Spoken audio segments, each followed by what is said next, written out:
Mboten namung sawo, lintune nggih wonten sedanten. Enten sing saking jawine sawo. Wonten niku wonten. Dadi kok kabeh niki mangke kan mantun niki terus DP sedanten to Bos niki lurah-lurah niki mriki. Pancen DP wayangan. Napa? DP wayangan. Son horeg. Ya paling gak ya wayangan dagelane awak dhewe cak setel CS. Melestarikan kebudayaan kita. Ngarum kuntaraning bangsa gumantung ana ing luhuring budaya. Lah.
Roso tenan Cak Pertiwi. Fisiknya luar biasa. Pancen leres.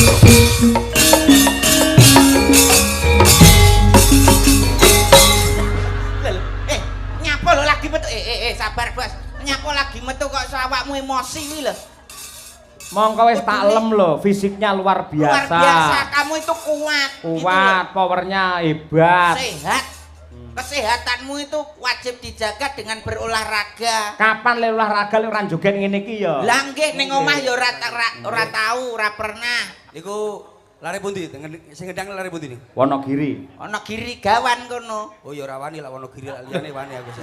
Lah nyapa lho awakmu kok muring-muring karo kono kudune wong masamu Lah masamu joget diterus-terusne boyok pedhot. Lho jenenge menungsa, apa meneh piyayi Jawa, kuwi nak ditambahi kudune matur nuwun aja malah muring-muring. Lah kowe apa-apa kabeh ditambahi gelem. Matur nuwun. Umurmu ditambahi dawa gelem. Gelem matur nuwun. Tapi lara, bosok ning kamar gelem kowe. Ya aja ngono ta, Bos. Ning wong urip kuwi, Cak. Pripun? Sing jenenge wong urip aja nganti ninggalake tembung ibu. Iman, budaya karo olahraga aja nganti lali. Nggih, nggih. Mula olahraga malam malah karo berbudaya ya joget ngono kuwi nyatane jenengan joget serampat ya apike kaya ngono ya. Lah nggih. Wong kula niku kalih jenengan niku napa lho sing boten. Lah nggih. Napa melih niki teng wilayah mriki desa mriki. Grogol paribasan grogol lara percil sora. Lah iya. Mula ketokno, kasektenmu ketokno. Ayo, Pak. Iki mau ibu-ibu wis padha seneng lho. Dong tung nok tung nok tang Oh, iya lho, ben seneng ya Jenenge kene. niku. Nyenengke wong iso Eh, dakok. wong kula niku lak Ganjarane gede. Mbah Lurah Jalu niku kanca akrab. Ben taun niku kalih kula. Mandeko. Aku lak wis ana sebab kula niku wong budaya mulai riyen. Dados kula ngaten iki nuwun sewu. Oh. Dados kula mbile wonten tempat-tempat napa-napa niku. Dados jenengan. Lah, niki Mas Percil Mase kula niki saben mireng napa gamelan ditabuh, napa melih serampat. Niku mesti joget. Aja kok gamelan ditabuh, gamelan ning trek wis dijogeti kok. Nggih, kula kan pedhot turun anu kan kula kalau iki tegene daleme Pak Purnomo. Kula pedhot, Bos. Purnomo pedhot. Ngapa? Jenengan mboten usah bujeng jenengan. Lah Niki napa? kula niku saestu niki dalu niki luar biasa. Ning awake dhewe niate lak menghibur warga masyarakat Grogol. Ya menghibur tapi lak boyok pedhot sampean tanggung jawab. Lah piye carane kan jenengan penari ya duwe strategi. Nah, iki lak umur gak ana strategine belas iki. Tapi kan olah pernapasan kamu bisa. Pernapasan apane urung keimangan belas mau aku. Ya ki mau apa sing lagi awak dhewe teko langsung metu kabeh. Jenengan teng daleme sinten wau? Transit. Daleme Pak Mudin. Alah. Lho nyapa to? Kopen teng mriku. Ngene Mbah Nuril. Sopo? Pak Mudin. Mbak Mudin Nuril. Nggih. Sing ben malam satu pengajian to. Leres. Alah tenan. Sampeyan cik duwe enek ora? Ora neng. Malah ditulisi nang jero saklar sanyo dilarang dihidupkan. Loh, saestu niku wau. Jenengan kan mboten jenengan untir to? Ora tak untir. Lah tak untir lah kok nyemprot ning raiku malan.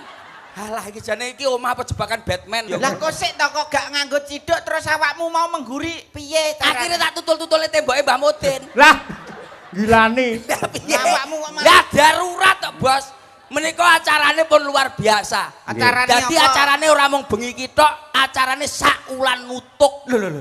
Berarti 30 dina. Iya jenenge iki kan Selan Agung lagi ngoten nggih. Nggih, Selan Ageng. Niki Selan Ageng niki ben taun niku ngaten niki. Nggih. Kula pun ping pinten mawon teng mriki punan. Wis ping pira? Ibu-ibu ning kono mau, aku ora ngopo jak foto. Mason wong loro. Ora usah mbok omongne sing tuwek-tuwek mau. Tapi kula gumun, jan gumun saestu lak Ponorogo niki sak desa sak meneh kae ya. Niki sak desa nggih ngeten iki nggih. Ora grogolan to. Grogolan tok nggih ngeten iki nggih. Bapak Ibu remen nggih kali sak percil nggih. Aku tukaran pepele. Lah nek wani karo aku maju le rene le tak atas. Ayo. Arem sanget. Marem. Napa malah tenggene niki Mbah Lurah Pak Jalu. Nggih. Niku kan kanca plek kalih kula, Bos. Pak Jalu Prasetyo. Nggih Pak Jalu niku. Pun Mosok akrab. kanca. Lah, aku ki Pokoke yang ruange apik kok mbok aku kanca. pokoke ya kene iki kanca. pokoke ya kene iki apa sih? Ala wilayahe Grogol. boten mboten grogol mawon. Mriki wonten 8 dukuhan. Ndi ae. Kerajaan Karangjati. Kerajaan Pandan, Mijil, Mingging, Klanan, Kalisobo, Karangjati, Grogol, Gombak. Loh, awakmu Iya, kok Pak. iso ngapal? Lah rapal piye nek tulisane iki lho. Alah. Ditulis lho. Ngomong awakmu wis kulino rene karo Mbah Lurah. Nyapa kok iso mbok omongne maca? Niki kan dalane pun ditembusne. Leres. Gombak Tembus. kalih Nggih. Pandan. Nggih. Iki apene dicor. Iya. Benjing badhe wayangan teng mriko. Amin, amin, amin. Nggih, nggih. Ning kono. Rencana. Lho. Tiwas tak enteni iki lho. Rencana. Ngene iki wis tak enteni dhewe. Ya sementing awake dhewe ki ndonga sapa ngerti sesuk ditelepon karo Mbah Lurah. Amin. Ngono Ayo, to. muga-muga. Sesuk wayangan ning kono. Iya. Iki masyarakat seneng, ibu-ibu seneng. Nggih. Lho ningali wayang kados ningali pengajian lho. Lah kok Ibu-ibu iso? seneng mikir, ya ampun percil gantenge ngono. Atene ngoten lho. Lho, ora percaya sampean. Ora percaya. Lho, percil ganteng napa elek? Elek. Sampeyan aja melok-melok, Bos. Muni elek Suarane kok. Ya wis aku tak meneng. Aman meneng sih ah. Jujur Bu nggih, jujur nggih Bu Jujur nggih. nggih. Percil ganteng napa elek? Elek. Oh, elek ngono lho. Aku meneng lho ki San. Ngono kok iso sombong. Krungu sampe. Lek Sik, sik. Nun sewu ibu-ibu, jujur nggih. Pak dalange ganteng napa elek? ganteng. Pak dalange ganteng napa elek? Ganteng. Sekali lagi, Percil ganteng napa elek? Elek. Lho. Krungu Kuwi sampean. sing jawab lagi kene lho Mas, sing kono urung mbok takoni. Ora usah tak takoni kuwi kancane. Ngono mana sing ngomong ganteng ning kono mau. Ah, rupane kaya kodhok ngono kaya. Lah jenengan kodhok kuclek ya jane kok Mas. Kok rumah saku ning kene iki wis matur nuwun banget aku ki. Nggih. Masamu Sawo. Heeh. Kene iki kecamatane Sawo. Kecamatan Sawu. Mbah Lurah pun niki sedianten mriku Mbah Lurah sedanten. Oh, Nggih, lurah Sawu. sak Ponorogo. Anu apa sawu. Mboten namung Sawo, lintune nggih wonten sedanten. Enten sing Niki saking badhe- jawine Sawu. Wonten niku wonten. Wonten. Dadi kok kabeh niki mangke kan mantun niki terus DP sedanten to Bos niki lurah-lurah niki mriki. Pancir DP kabeh. wayangan. Napa? DP wayangan. Son horeg. Ya paling gak ya wayangan Ya dagelane wayangan. awak dhewe cak Seperti CS.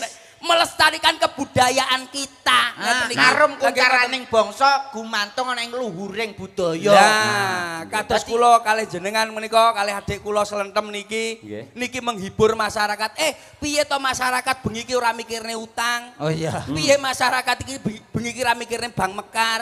Iya. Ora mikirne cicilan FIF. Lah. Ben atine ayem ya tentrem atine ndelok wayang enek hiburane. Lagi ngoten Seneng-seneng Mas. bengi iki nganti direwangi gelar kloso, gelar plastik, gelar koran, gelar sak, ora apa-apa lungguh ning gelaran sak. Iya. Sing penting aja nganti kemulan sak.